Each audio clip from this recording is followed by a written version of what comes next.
بسم اللہ الرحمن الرحیم ثم قست قلوبکم، پھر تمہارے دل سخت ہو گئے، فاہیہ کالحجارہ، گویا کہ وہ پتھر ہوں، او اشد قسوہ، یا اس سے بھی زیادہ سخت۔ تو کسی شخص کی دل کی سختی کو بیان کرنے کے لیے اس کے سنگ دلانہ رویے کو دیکھتے ہوئے اسے پتھر دل کہا جاتا ہے۔ لیکن یہ کیسے دل ہیں جو پتھر سے بھی زیادہ سخت ہیں؟ یہ کس چیز کے بنے ہوئے دل ہیں کہ ان کے اندر ذرا سا بھی رحم کا جذبہ موجود نہیں ہے؟ قساوت کا کلیجہ چیر دینے والی اور شقاوت کو بھی رلا دینے والی اسرائیل اور اس کے پشت پناہ امریکہ اور یورپ کی مسلسل بمباری، جس میں نہ ہسپتالوں کا خیال کیا گیا اور نہ مساجد کا احترام کیا گیا، لٹے پٹے پناہ حاصل کرنے کی کوشش کرنے والے قافلوں کو بھی نشانہ بنایا گیا، تڑپتے ہوئے زخمیوں پر اور مزید بمباری کی گئی۔ اب ہر طرف رہائشی عمارتوں سے لے کر ہسپتالوں تک اور عبادت گاہوں تک ملبے کے ڈھیر نظر آتے ہیں اور بکھری ہوئی لاشیں نظر آتی ہیں۔ نہ تو زخمیوں کو کوئی سنبھالنے کا صحیح انتظام ہے اور نہ ہی ان کا علاج پورے طریقے سے ہو سکتا ہے، نہ ان کے لیے خوراک موجود ہے، نہ پانی ہے، نہ ایندھن ہے اور نہ ادویات ہیں۔ ان خانمہ بردار، مجبور اور محصور، لاچار، زخمی اور بھوک سے تڑپتے ہوئے اور پیاس کی شدت سے بلکتے ہوئے بچوں کی لب پر صرف ایک ہی فریاد ہے: کوئی ہے جو ہمارا ساتھ دے آ کے لوجہ اللہ۔ وہ سب بھوک سے تڑپنے والے اور پیاس کی شدت سے بلکنے والے تمام دنیا سے یہ سوال پوچھتے ہیں کہ کوئی پوری دنیا میں، پورے جہان میں کوئی ایسا ہے جو اللہ تعالیٰ کی خاطر ہمارا ساتھ دے؟ لیکن امریکہ کی غلامی اس قدر پختہ ہو چکی ہے اور دنیاوی مفادات اس قدر غالب آ چکے ہیں کہ اللہ تعالیٰ کی رضا کے لیے، مظلوموں کا ساتھ دینے کے لیے کوئی آگے نہیں بڑھتا۔ کوئی ہے جو ہمارا ساتھ دے لوجہ اللہ، کوئی ہے جو بچا لے مصطفیٰ کی آن نام رسول اللہ صلی اللہ علیہ وسلم۔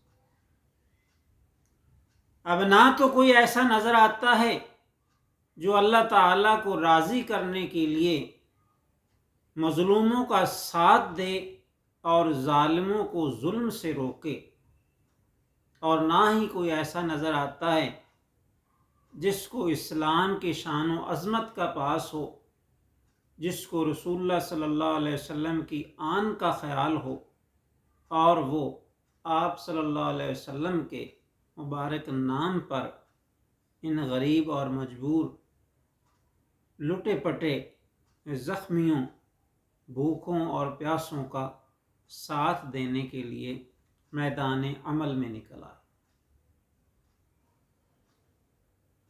پورا کفر، یورپ اور امریکہ اور شیطان کے سب حواری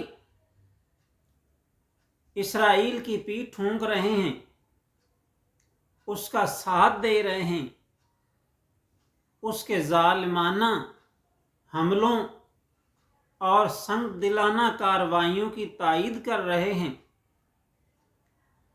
اور روزانہ شہید ہونے والے فلسطینیوں کے خلاف اپنے بیانات جاری کر رہے ہیں۔ اور اسی طرح سے اسرائیل کو اسلحہ اور دیگر ضروریات بھی مسلسل پہنچا رہے ہیں، اور اس کے موقف کی تائید کر رہے ہیں، اسرائیل کے غلط موقف کی تائید کر رہے ہیں، اور بار بار یہ کہتے ہیں کہ اس کو اپنے دفاع کا حق حاصل ہے۔ اگر اسے اپنے دفاع کا حق حاصل ہے تو کیا کسی فلسطینی کو اپنے دفاع کا حق حاصل نہیں ہے؟ کیا حقوق صرف یہودیوں اور عیسائیوں کے ہوتے ہیں؟ کیا حقوق صرف ظالموں کے ہوتے ہیں؟ کسی مسلمان کے کوئی حقوق نہیں ہوتے؟ کسی مظلوم کے کوئی حقوق نہیں ہوتے؟ کسی مظلوم کی نہ کوئی فریاد سنتا ہے، نہ کوئی داد رسی کرتا ہے، اور نہ ہی اس کے ساتھ کیے جانے والے ظلم پر کسی کو ندامت ہوتی ہے، بلکہ ظالم کا ساتھ دینے کے لیے سب تیار ہیں۔ مظلوم کو اور زیادہ تڑپا رہے ہیں، پہلے سے زخمیوں کو اور زخم لگا رہے ہیں، پہلے سے پریشان حالوں کو اور ستا رہے ہیں، بھوکوں پر اور خوراک کو بند کر رہے ہیں، پیاسوں کو پیاس کی شدت سے تڑپانے کے لیے ان پر پانی بند کر رہے ہیں، اور ان سب سنگ دلانہ کارروائیوں کو تقریباً 1 مہینہ ہونے والا ہے، لیکن ابھی تک انسانی حقوق کا پرچار کرنے والوں میں کسی کو یہ خیال نہیں آیا کہ وہ مظلوم کا ساتھ دیں اور ظالم کا ہاتھ روکیں، جس سے ظاہر ہوتا ہے کہ وہ فلسطینیوں کی نسل کشی کرنا چاہتے ہیں اور مسلمانوں کو صفحہ ہستی سے مٹانا چاہتے ہیں۔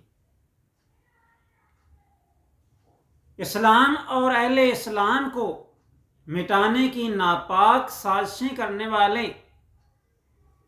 اور ظالمانہ کوششیں کرنے والے تو میدان عمل میں ہیں، بڑھ چڑھ کر ایک دوسرے کا ساتھ دے رہے ہیں، بڑھ چڑھ کر حملے کر رہے ہیں، بے شمار بم برسا رہے ہیں، اور ہر طرف سے فضائی اور سمندری اور زمینی حملے کر رہے ہیں، اور تھوڑے سے محصور فلسطینیوں کو صفحہ ہستی سے مٹانے کے لیے اپنا پورا اور سارے کا سارا زور اور سارے کا سارا اسلحہ استعمال کر رہے ہیں، سارا زور صرف کر رہے ہیں، لیکن کفر کا ہاتھ روکنے والے اور ان کو ظلم سے باز رکھنے والے اور ان کی ظالمانہ اور سنگ دلانہ کارروائیوں کو روکنے والے اہل ایمان کہاں ہیں؟ حرم کی پاسبانی کرنے والے اور اسلام اور اہل اسلام کی سربلندی اور عظمت کے لیے اپنا مال اور جان اللہ تعالیٰ کی رضا کے لیے قربان کرنے والے مسلمان آج کہاں ہیں؟ کرم کی سرزمین پر کرم والے نہیں ملتے۔ ایسے لوگ جو مظلوم کا ساتھ دیں، جو ظالم کا ہاتھ روکیں، جو مظلوموں کے آنسو پوچھیں، جو ان کے زخموں پر مرہم رکھیں، ایسے لوگ اب ڈھونڈنے سے بھی نہیں ملتے۔ کرم کی سرزمین پر بھی کرم والے نہیں ملتے۔ حرم موجود ہے لیکن حرم والے نہیں ملتے۔ حرم کی پاسبانی والے مسلمان کہاں گئے؟ کہنے کو تو ہم دنیا میں بہت ہیں، تعداد اربوں میں پہنچتی ہے، اور ممالک بھی 57 ہیں، لیکن نہ کوئی ملک اور نہ کوئی مسلمان مظلوموں کی مدد کے لیے اٹھا، اور نہ ہی کسی نے ظالم کا ہاتھ روکا۔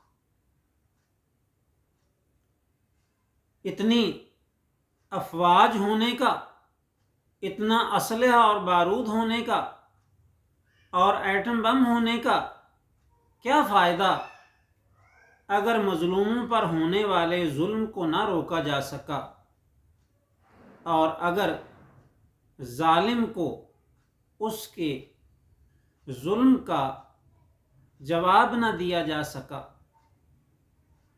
کہتے ہیں کہ آدمی نے تجارت پر جانے کے لیے ایک لائسنس والا پستول خریدا، کیونکہ اسے اپنے تجارتی سفر میں کسی جنگل سے گزرنا پڑتا تھا۔ راستے میں ہمیشہ چوروں ڈاکوؤں کا خطرہ رہتا تھا، لہٰذا اس نے پستول خرید کر اپنے لباس میں چھپا لیا اور چل پڑا۔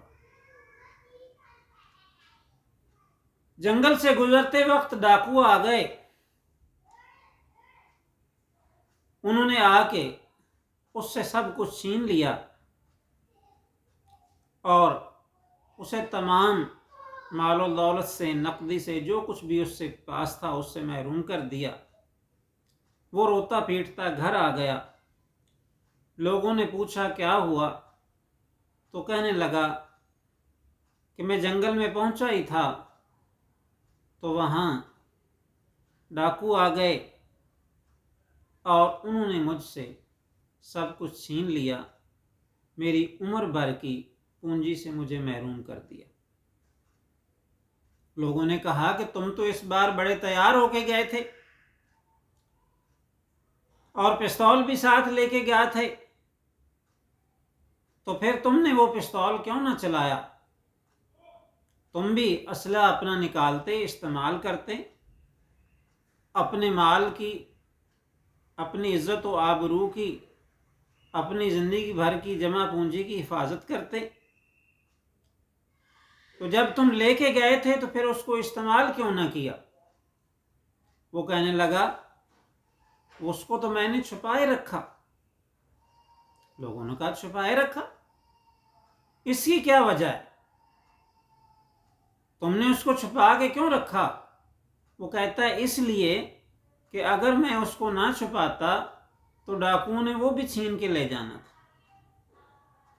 تو ناظرین کرام، ہم بحیثیت مسلمان اپنی طاقت کو، اپنے اسلحہ کو، اپنی چیزوں کو چھپا کے بیٹھیں۔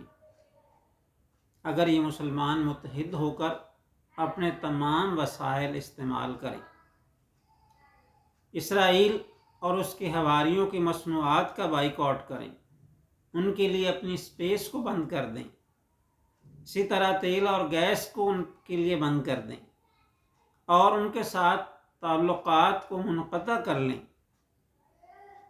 اور پھر مل کر سارے ان کے خلاف جد و جہد کریں، تو یقیناً ان کو اپنے کیے پر پچھتانا پڑے گا اور ذلت کا سامنا کرنا پڑے گا، اور اس سے مسلمان اور اہل اسلام کو عروج حاصل ہوگا۔ لیکن ایسا کرے کون؟ کیونکہ یہ مسلمان ملکوں کے حکمران تو صرف اپنا اقتدار چاہتے ہیں، دنیا میں اپنی عیش و آرام کی زندگی چھوڑنا نہیں چاہتے۔ امریکہ اور یورپ کے بینکوں میں ان کے رکھے ہوئے بہت سے ڈالرز، پاؤنڈز اور یورو ان کے لیے جان سے بھی زیادہ قیمتی اثاثہ ہیں۔ اسی طرح ان کے بچے وہاں سے تعلیم حاصل کرتے ہیں اور اپنے ملک والوں پر حکمرانی کے گر سیکھتے ہیں، تو یہ ان کی دشمنی کیسے مول لے سکتے ہیں؟ اسی طرح سے یہ تفریحوں کے لیے وہاں جاتے ہیں، ان کی تفریح گاہیں سجی ہوئی ہیں ان کے لیے، وہاں کے عشرت کدے ان کے لیے موجود ہیں جہاں یہ ہر سال چھٹیاں گزارتے ہیں اور جب دل چاہتا ہے وہاں جاتے ہیں، تو اپنے ان تمام مفادات کو یہ قربان نہیں کر سکتے۔ ان کو نہ مظلوموں کا خیال ہے اور نہ آخرت میں کسی حساب کتاب یا عذاب کا ڈر ہے۔ نہ انہیں اللہ تعالیٰ کے فرمان کی پرواہ ہے اور نہ انہیں رسول اللہ صلی اللہ علیہ وسلم کی طرف سے کوئی شرم یا حیا ہے۔ یہ دن رات لہو و لعب میں مشغول رہتے ہیں، دن لاو میں کھونا تجھے، شب نیند بھر سونا تجھے۔ دن سارا کھیل کود تماشوں میں اور اپنی مکاریوں چالاکیوں میں گزارتے ہیں اور آتے ہیں عیش و آرام میں اور سو کر گزارتے ہیں۔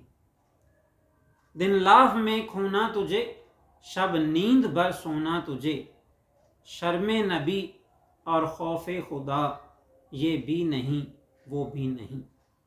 نہ رسول اللہ صلی اللہ علیہ وسلم کی طرف سے ان کو کوئی شرم ہے کہ قیامت والے دن کس منہ سے ان کی شفاعت کے طالب ہوں گے، اور نہ انہیں اللہ تعالیٰ کے عذاب کا خوف ہے کہ آج مظلوموں کا ساتھ نہ دے کر اور ظالموں کی پشت پناہی کر کے یہ اپنے لیے آخرت کا عذاب خرید رہے ہیں۔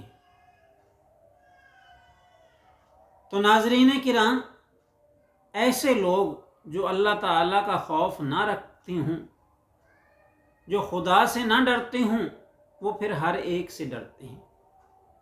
انہیں ڈر رہتا ہے کہ ان کے مفادات پر کوئی ضرب نہ پڑ جائے، انہیں ڈر رہتا ہے ان کی حکومت نہ چھن جائے، انہیں ڈر رہتا ہے ان کا بیرون ممالک میں رکھا ہوا سرمایہ تباہ و برباد نہ ہو جائے، انہیں ڈر رہتا ہے کہ ان کی اولادوں کی تعلیم ادھوری نہ رہ جائے، لہٰذا یہ اپنے مفادات کے لیے اپنے عوام پر خود بھی ظلم و ستم کرتے رہتے ہیں، اور دنیا بھر میں مظلوم مسلمانوں پر جو ظلم و ستم ہوتا ہے اس میں بھی خاموش رہتے ہیں۔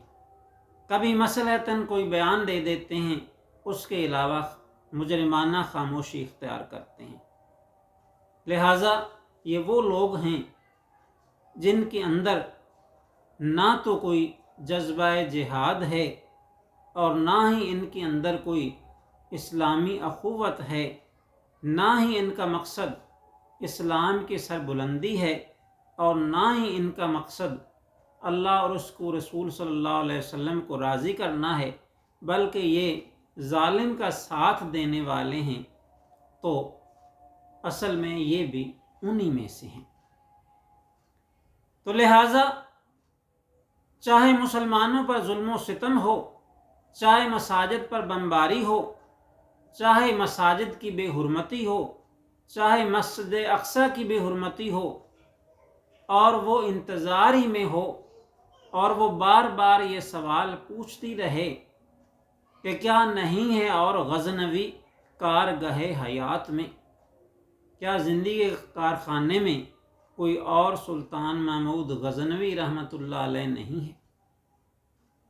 تو ہمیں سوچنا چاہیے، اپنے آپ کو ٹٹولنا چاہیے، تمام دنیا کے مسلمانوں کو دیکھنا چاہیے کہ کیا کوئی ایک بھی ایسا مجاہد سلطان محمود غزنوی رحمۃ اللہ علیہ جیسا نہیں ہے جو کفار کو شکست سے دوچار کرے، ان کو ان کے ظالمانہ کارروائیوں کی سزا دے، اور مسلمان مظلوم جو پریشان حال ہیں ان کا ساتھ دے اور انہیں ان کے ظلم سے بچائے۔ کیا ایک بھی ایسا نہیں ہے؟ کیا نہیں ہے اور غزنوی کارگاہ حیات میں؟ مظلوم بار بار پوچھتے ہیں کہ کیا کوئی ایک بھی ایسا نہیں ہے جو مظلوموں کا ساتھ دینے والا ہو، جو اللہ اور اس کے رسول صلی اللہ علیہ وسلم کو راضی کرنے والا ہو، جو بتوں کو پاش پاش کرنے والا ہو۔ لیکن ہماری انانیت کے بت، ہمارے مفادات کے بت، زر و جواہرات کے بت جو ہم نے بنا رکھے ہیں، وہ ہمیں آگے نہیں بڑھنے دیتے۔ مظلوم بار بار فریاد کرتے ہیں اور پوچھتے ہیں کیا نہیں ہے اور غزنوی کارگاہ حیات میں؟ بیٹھے ہیں کب سے منتظر اہل حرم کے سومنات۔ تو غزنوی صرف وہی ہوا کرتا ہے جو اللہ اور اس کے رسول صلی اللہ علیہ وسلم سے سب سے زیادہ محبت رکھتا ہے، جس کو نہ مال و دولت سے